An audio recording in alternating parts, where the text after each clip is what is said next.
Good morning.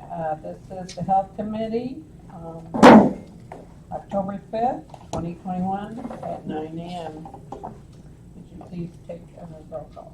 Bard, Here. Curtis. Here. Zumwalt, Ready. Awful. Here. I have a motion to approve the agenda. So moved by Roger, and then a second. All right. All right, have you all looked at the claims that were sent to you? If you have, then can I have a motion to approve them? I'll make a motion. Okay, John. Second? Ernie. Okay. Any public comment? Oh, I'm sorry, I'm not here today. Bard, Yes. Curtis. Yes. Zumwalt, Yes. Awful. Yes. Public comments? All right, seeing no public, we will go to animal control. Jill, Okay, so. she's way down there. Can you speak up a little bit? Yeah, I'm sorry.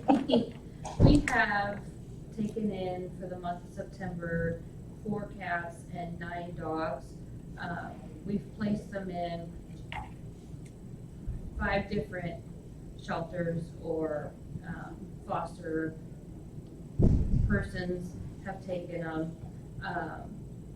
And they've signed over, so the girls continue to do a good job of trying to find places to take the animals. We do have a temporary building. It's the old health department building. Michael Johnson was nice enough to let us look at it. It has heating and air and water. It does have concrete floors, so it's gonna be about $667 a month for us to rent that. The girls have keys, they've moved in some supplies, we're working on getting it set up so that if they need to take an animal, we have someone to take it. Looks like we got 2 bats in September, they both came back as negative. We have 2 bite reports that are currently open, one in Watsika and one in Donovan. I sent a registration list to the sheriff's department and ICOM as well, that way if they get any phone calls or have any questions on tag numbers, they have that full list available to them. The deposit sheets are in with your reports that got emailed. We took in a total of $6,870 for September. Let's see here. I purchased some things such as cat food, dog food, leads, collars, catch poles. I got the girls some ticket books, door hangers. We ordered what we needed for 2021 tags, and then I placed an order for 2022 tags because they're going to be, there's a big notice that they're gonna be behind on getting those out, so I wanted to get that in. We currently have Linda Rivard, who's our full-time warden, and Marion Jarowski, who does part-time for us. I hired another part-time person because now that the girls are going to have to walk and feed any dogs that we have in our temporary building and clean up after them, they're probably going to need that additional help. So I hired another part-time person. And then the other thing on my list was that I researched their licensing, and I have the Department of Ag that's going to contact me. They are having issues with their online training. So as soon as that's back up and going, then we'll get the girls recertified, but they're fine until that happens. So that's all I got. Okay. Is there any questions for Jill? Yes. You said you have some dogs out with foster people. Mm-hmm. Do you have a list of people that you can? Well, we have one right now that's being fostered, and it's being fostered by Linda. Okay. Having a hard time putting it in shelters because it's a female, and it's puppy, and it's not spayed. So I called and got, Dr. Malazzo is going to spay her for us. However, she can't get her in until November. Okay. So as soon as we get her spayed, in the meantime, we're still trying to place her in a shelter. Yeah. It's just we're getting pushed back because she's an unspayed female. Yeah.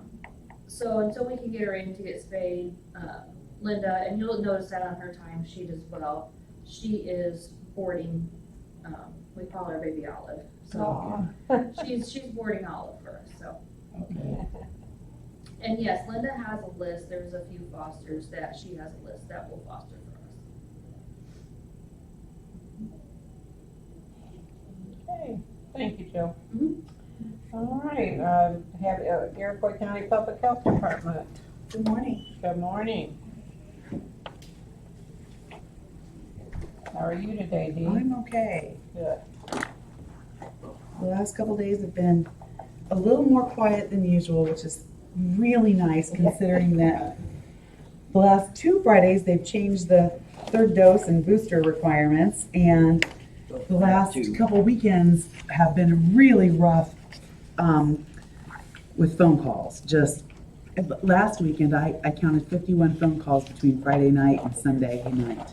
Oh, So people wanting to know when they can get their booster and how, they can do that and who's going to be first and can they be first and, it's kind of crazy. A lot of hours. But we make it happen. So good morning, first of all. If you saw yesterday's report, so we'll talk about COVID first and get that out of the way. If you saw yesterday's report, we had 93 new cases over the last 7 days, and 2 additional individuals passed away with COVID. Remember, we only count the individuals that if they die within their 10-day isolation period. If they die on day 11, we don't count them. We only count them as somebody who's died with COVID if they're still currently under the 10-day isolation period. So, but we did have 2 additional deaths, and obviously our condolences go out to those families. But the 93 cases was a little bit of an uptick. We were starting to see them come down. We were at 160, then 140, then 83. We were hoping to get down in the 60s. It popped back up to 93. So we're still in a little bit of an upswing. Not coming down off that as readily as I'd hoped. I'm going to be honest with you. People are sick of COVID, obviously. We're getting more and more pushback every day from people who refuse to stay in quarantine. We're seeing less and less honesty about who they've been in contact with. Quarantine only helps the community if people are honest and give us who they've been in contact with so that we can quarantine those people.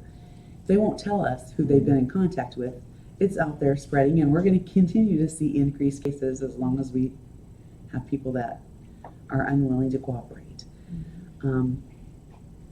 We know what we do does make a difference, but convincing the public of that is something else. And until the public comes to the realization that quarantine serves an effective purpose, until we get their cooperation with it, we're going to continue to see the spread.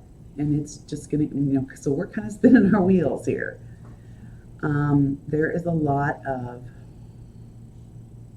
discussion among public health administrators throughout the state, a lot of discussion about whether or not quarantine is working. Because like I said, it can only work if people are cooperative and honest, and we're not seeing that.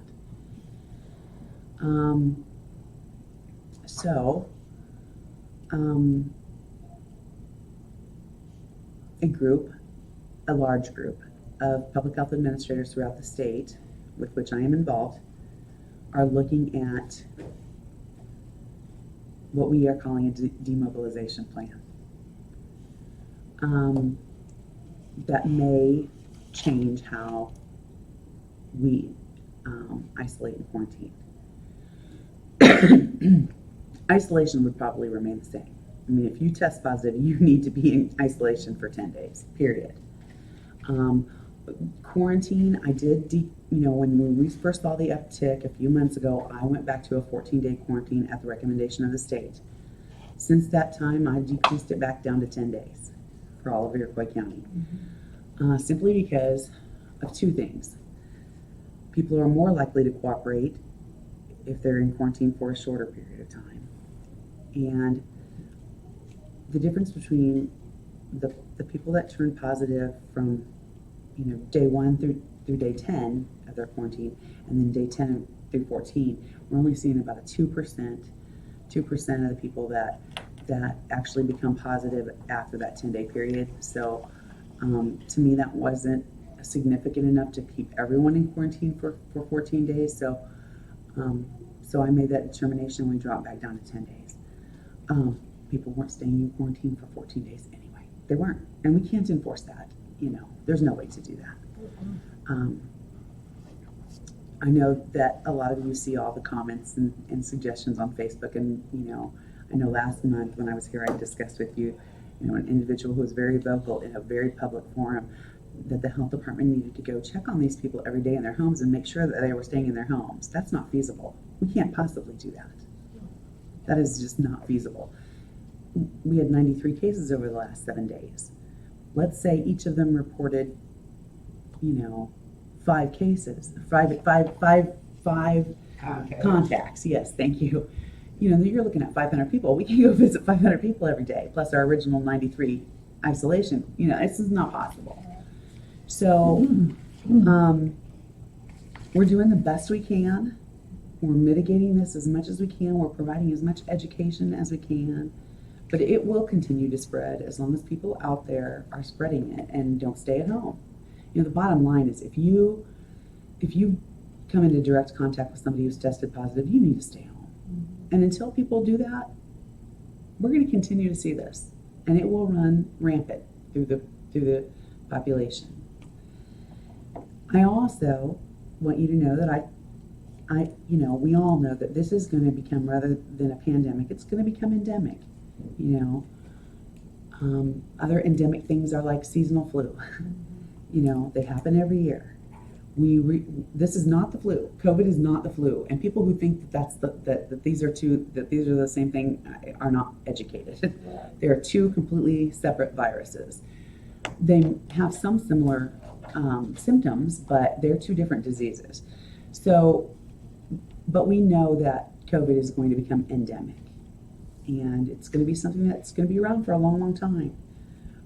Especially as we see this virus mutate and change. And I've said this to this group before, but viruses tend to do one of two things. They either become weaker as they pass from person to person, or they become stronger. Unfortunately, with the mutations that we see, this one's becoming stronger because of the mutations. We know that, everybody was worried about the Delta variant, and the Delta variant is much stronger than the Alpha or Gamma variants that we saw in the beginning. This one's much stronger. We're even seeing breakthrough cases in fully vaccinated people because that Delta variant is so much stronger. The good thing about that is, and it's true, and you've heard this over and over, those people who are fully vaccinated really do distribute less symptoms and have milder cases of COVID. Usually those are not the people that are hospitalized. Carle Hospital did a study a couple weeks ago, and 96% of their patients who were hospitalized with COVID were unvaccinated. That right there tells the whole story. Right. That tells the whole story. So it is the people who are unvaccinated who do, once they get these stronger strains, have a more difficult time and have much more severe signs and symptoms of illness. We all know that the kids tend to do really well, although we have seen more kids hospitalized over the last 60 days than we have throughout the last year and a half because of the stronger variant. But with the majority of the kids, they do really well. It's our age. It's those of us who are over 50 who don't have the strong immune systems that the kids have. We all know that kids have strong immune systems because they don't have the hygiene practices that we have. I told you this story before, but not too long ago, I stood in Walmart and watched a kid just lick that cart handle, lick it back and forth. He's sitting there waiting for his mom to check out, and he's just licking it, touching stuff, touching his mouth, But there's a lot to be said too for natural immunity because that builds up those kids' immunities. These kids have a really good, strong immune system because of that. We don't tend to do that at our age. So we don't have that immunity buildup, you know. Not too many of us stand there, you know, at the Dairy Queen through the glass door and lick the Right. glass. You know, we just don't do that. And that's human nature, and the kids are going to do that. And whether it's okay or not okay, they're going to do it because they're kids. You know, if they go to the park and they play and then they grab a snack and they don't wash their hands. Might eat a little hurt while they're there. You know, there's a lot to be said for that. But as we get older, our immune systems are definitely not as strong as they were when we were younger. So it's definitely the older population. We do have, right now, 40.9% of the total population in Iroquois County vaccinated. It's gone up a little bit. It's gone up a little bit. 11,289 individuals are fully vaccinated. How many? 11,289 individuals are fully vaccinated. That means that they have completed their primary series. So is that including the third shot, or is that just the two? Second shot. So in the 12 to 17-year-old category, we have 25.07% of them vaccinated. In the 18 to 64 years, 44.71% are vaccinated. And 65 and older, we're at 74.18%. So we're darn near at 3/4, which is pretty good. I'd like to see it higher than that, but you know. But you have to realize too, with that 40.9% of the total population, that still includes the up to 12 who can't get vaccinated. Yeah. So there's a huge percentage of them that can't get vaccinated anyway. Every day we get lots of phone calls. I get asked every day if I see that coming. You know, your guess is as good as mine. Johnson & Johnson did ask yesterday, October 4th. They did submit authorization approval for the FDA for booster doses for J&J. We'll see whether that happens or not. Right now, we can give third doses. Okay, now third doses are different than booster doses, okay? Third doses are for those who are immunocompromised. We can give Pfizer and Moderna to those who are immunocompromised. But booster doses are just a booster. So it's just another shot in the series. Those are right now are only eligible for people who took Pfizer for their primary series. So we aren't giving Moderna or J&J booster doses yet because they're not FDA approved. Okay. I think that'll happen very soon, but we get phone calls about that a lot. Do you have a question now? There was a couple of people talking about this drug that, pill form that Trump took. What was the name of that? Remdesivir? Yeah, that they're getting that. Mm-hmm. What is your thoughts on something like I that? don't know enough about that to That they feel take comfortable it? making a statement because, you know, the treatment end of it, we're not involved in at the health department. So, you know, as a nurse, I have looked into that, but don't know enough about it to make an informed statement. I just can tell you, what I can tell you is if I had a family member whom I loved and wanted to survive and they were hospitalized because their COVID symptoms required additional care, the first thing I'd look into is monoclonal antibody therapy. And that is giving them, you know, an IV with antibodies in it. Those people do really well, and I've seen it time and time again with my own family, my extended family, and my friends. they tend to do really well if they can get it early. That is the one thing that has just been a huge game changer. So when we have somebody that we know at the health department is being hospitalized, and we're notified of all hospitalizations with COVID by the hospital, one of the things that we say to the client or to the people at the hospital, are they a candidate for monoclonal antibody therapy, and are you considering that? Just to put that reminder on them, because they do so well with it.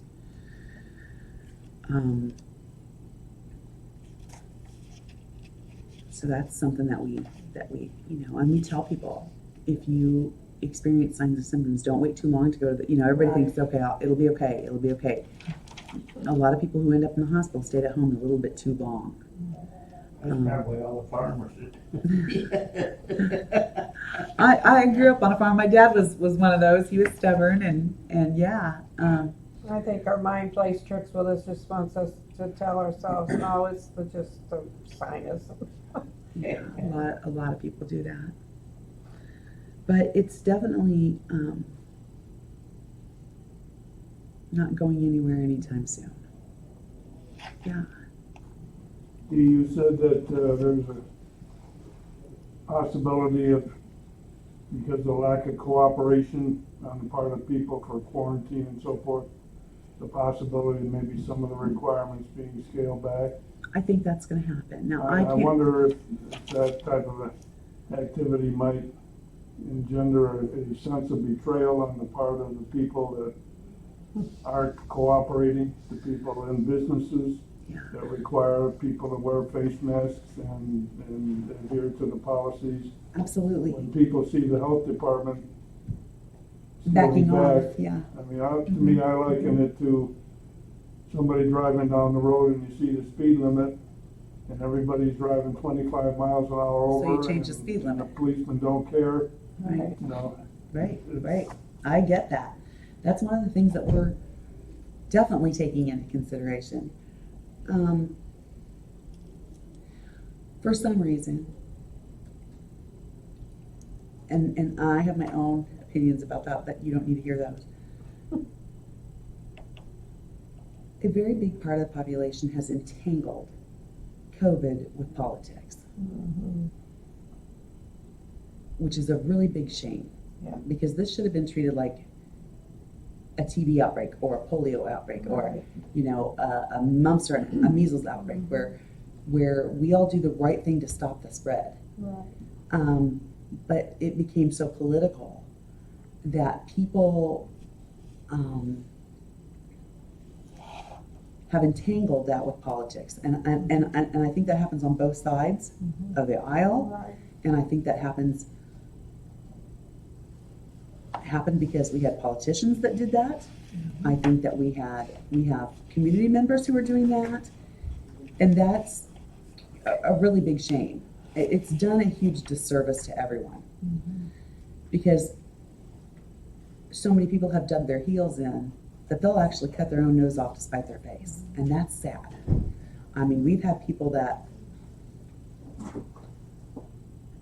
have passed away that didn't have to pass away because they dug their heels in, and that's the truth. And I can candy coat it, and people don't like me saying that, but it is the truth, and that's sad. Because I guess what I'm saying is I hope that there'll be a lot of serious thought and consideration given into any possible. Well, I agree with that. The problem is with that, John, is that we don't know if this will work or not, but we know that we're spinning our wheels right now. We're spinning our wheels.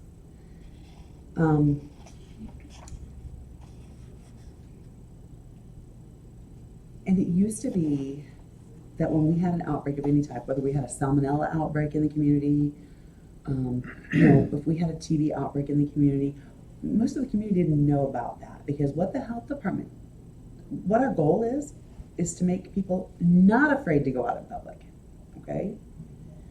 So a lot of those mitigation efforts and things that we did were done behind the scenes without publicity, without Facebook knowledge, without articles in the paper, without radio stories, without the media involvement, we mitigated those and we stopped those diseases in their tracks by educating the individuals that were involved. And it was done quietly, but it was done effectively.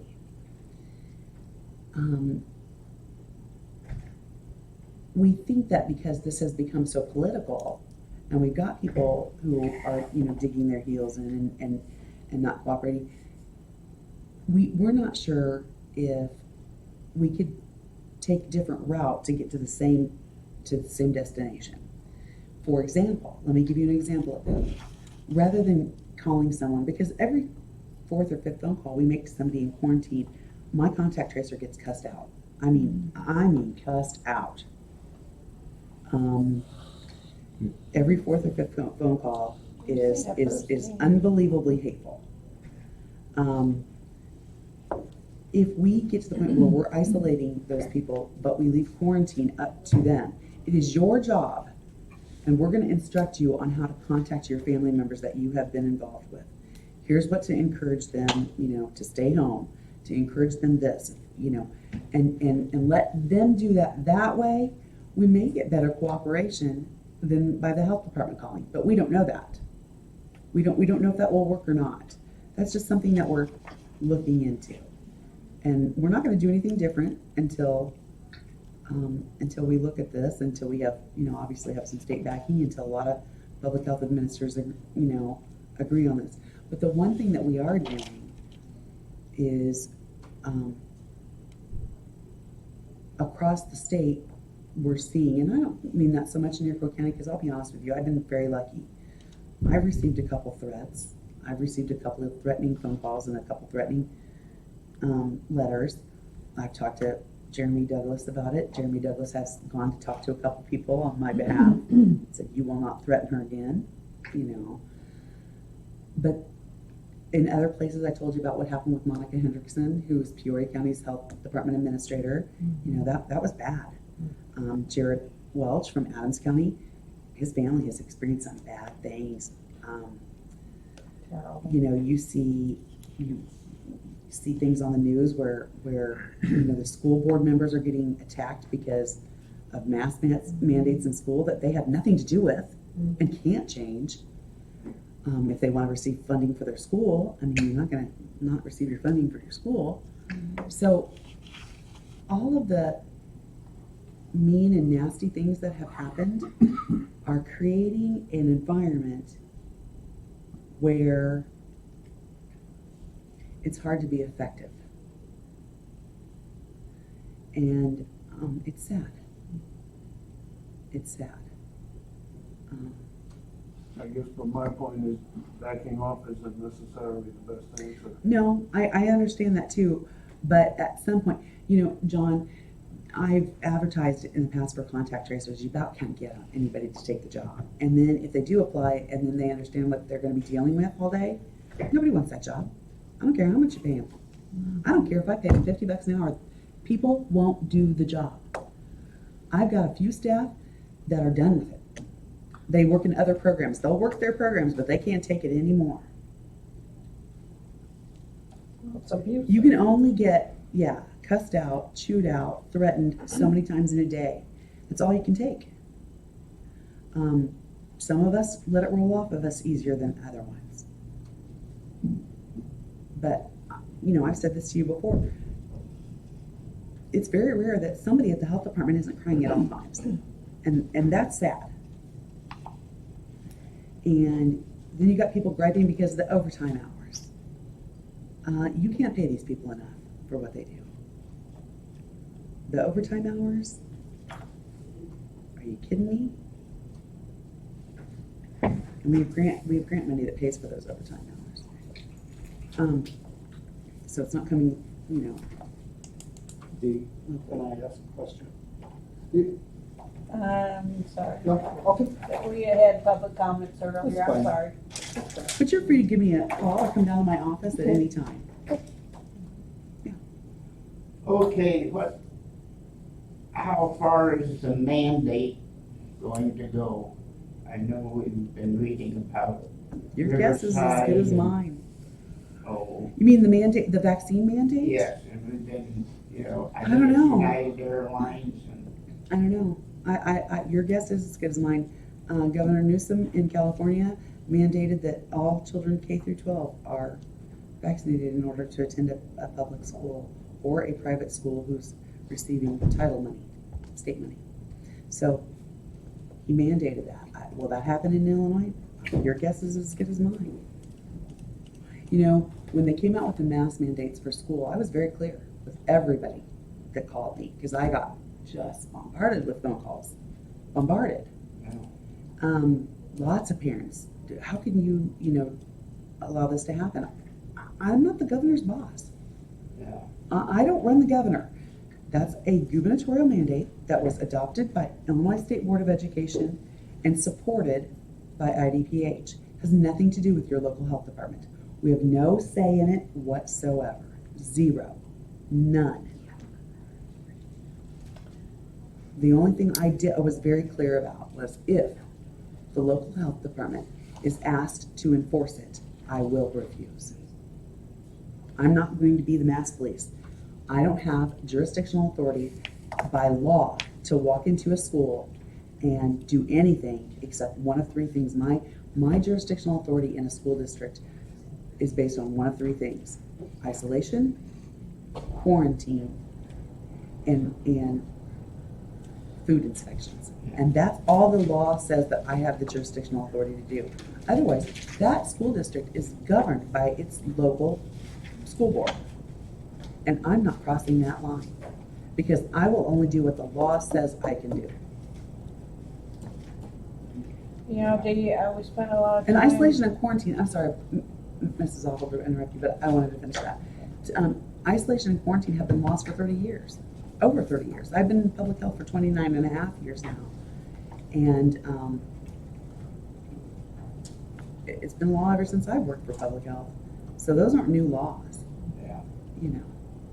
Anyway, we've spent a lot of time here now on COVID. I'm just wondering if you have any more to Yes, report on. I do. We have another meeting coming up. Okay, so I won't go over too much detail with you about your program summary report, but if you look at it under environmental health, you can see that we did 42 health inspections, food sanitation inspections.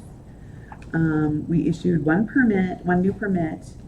We did 4 re-inspections and 10 temporary food permits were issued during September. So those are our September numbers for those.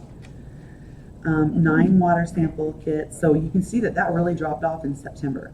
Usually May, June, July, August are when a lot of people are having their wells worked on. So we didn't have a lot of wells this month. We did have 5 well inspections. A non-community well survey was done. 1 permit was issued for a new well. We issued 4 permits for well ceilings, and 5 wells were sealed this month.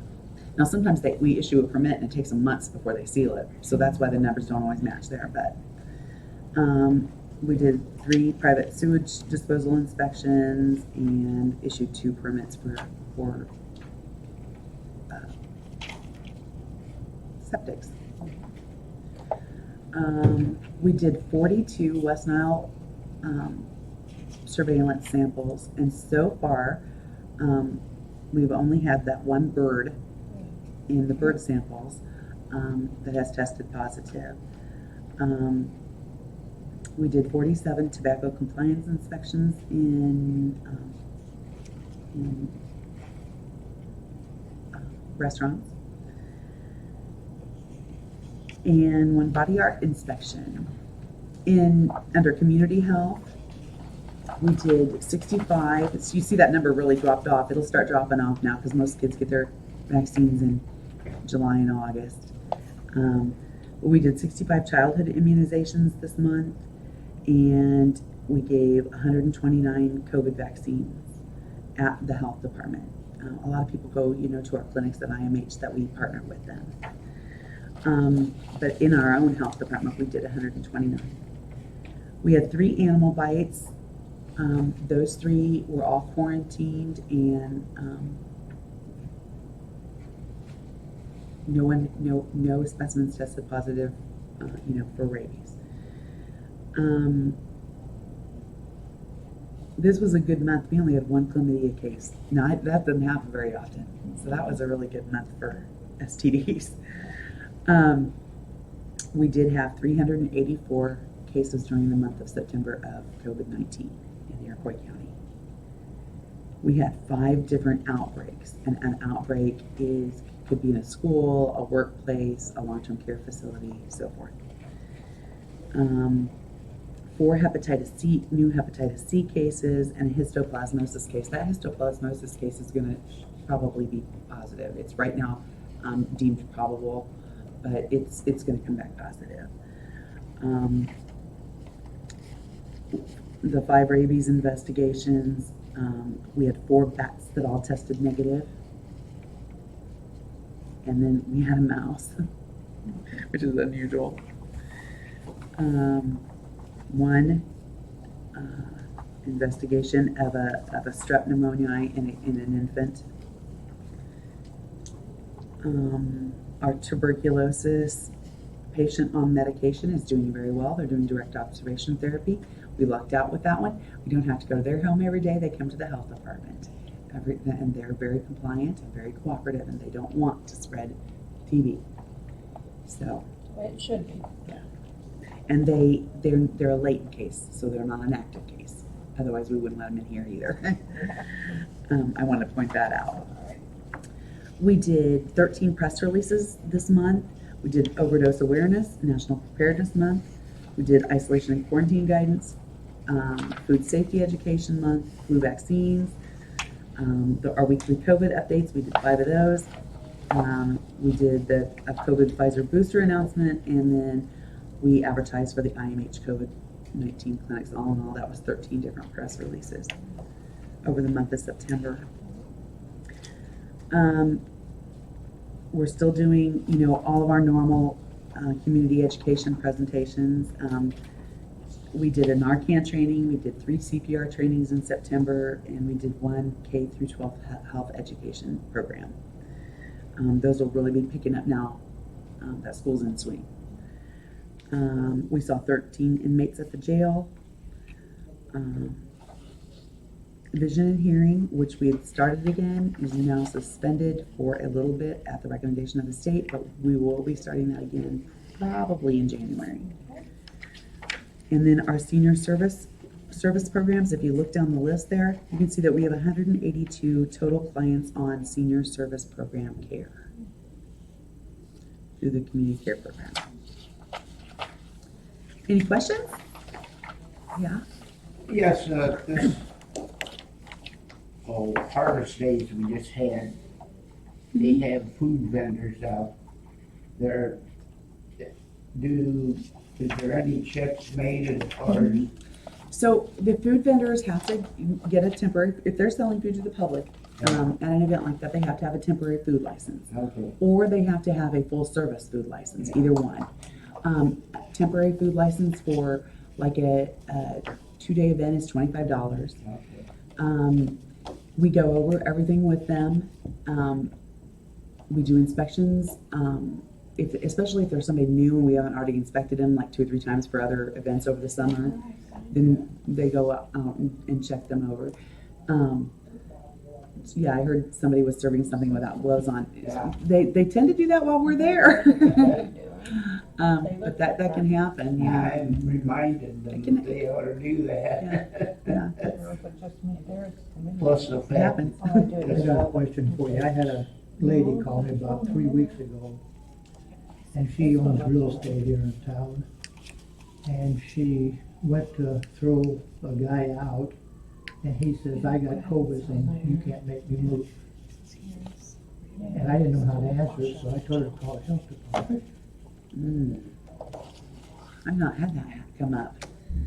I don't know if you got the phone call or not, but I told her, I said, we have a nice health department, call them and ask them. Yeah, I'm not aware of that call, if we got that. But that would be a case where I would would check to see if the person had COVID and contact Well, Jim that's what I Devine. thought too, but he might just be saying that. I would, so we- yeah, because, oh yeah, we get lots of that. We But get, I we get did. employers that call that say that their employees say that they have got COVID all the time, that we'll look up the record and we know that the employee doesn't have COVID or hasn't been tested for COVID anyway.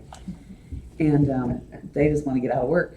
So when we have cases like that come up, then I check the facts out and then I make a phone call to our state's attorney, Jim Devine, and let him handle that. Okay. Is that it then for today? Thank you. Thank you, hon. Thank you. You guys have a good You day. too, dear. All right, any old business? Any new business? Okay. Motion adjourned. All right, second here. All right, all in favor, say aye. Aye. Opposed? How come when you were doing aye?